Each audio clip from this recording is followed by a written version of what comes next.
Every day Sir Tom Hatt came to the station to catch his train. "Hello," he always said to Thomas. "Don't let the silly freight cars tease you. Remember, you have an important job as a special helper in the train yard."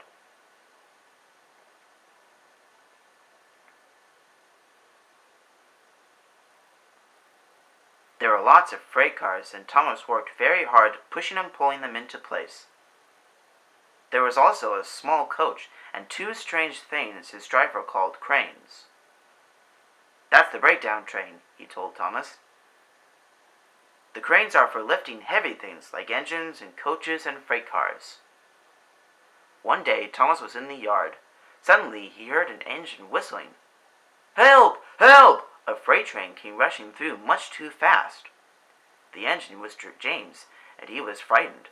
His brake blocks were on fire. "They're pushing me! They're pushing me!" he panted. "On, on, on!" laughed the freight cars, still whistling, "Help! Help!" Poor James disappeared. "I like to teach those freight cars a lesson," said Thomas the Tank Engine. Soon came the alarm. "James is off the line! The breakdown train! Quickly!" Thomas was coupled on, and off they went.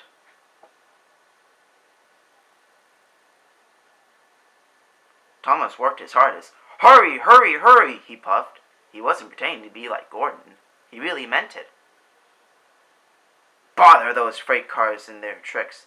I hope poor James isn't hurt."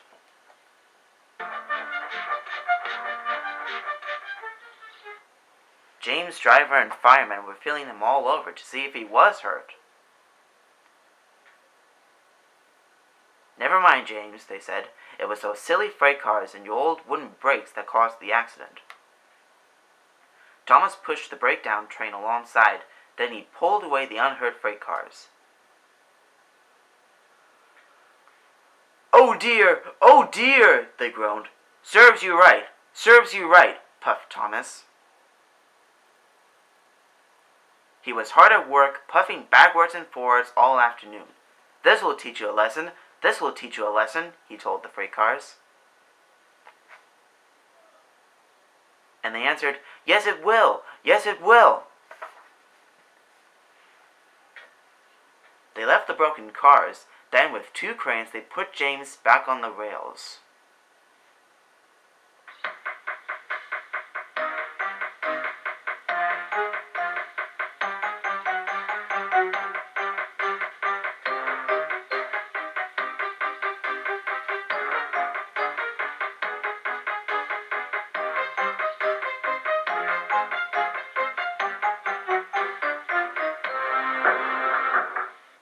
He tried to move, but he couldn't, so Thomas helped him back to the shed.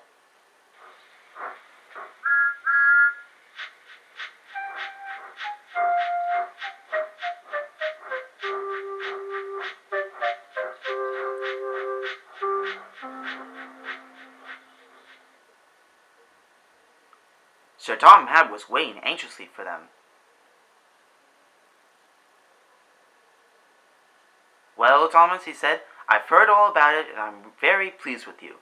You're a really useful engine. James shall have some proper brakes and a new coat of paint, and you shall have a branch line all to yourself." "Oh, thank you, sir," said Thomas. Now Thomas is as happy as can be.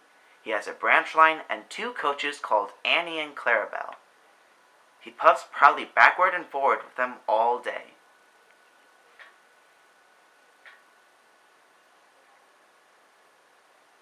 He is never lonely. Edward and Henry stop quite often and tell him the news. Gordon is always in a hurry, but never forgets to say, "Boop, boop," and Thomas always whistles, "Beep, beep," in return.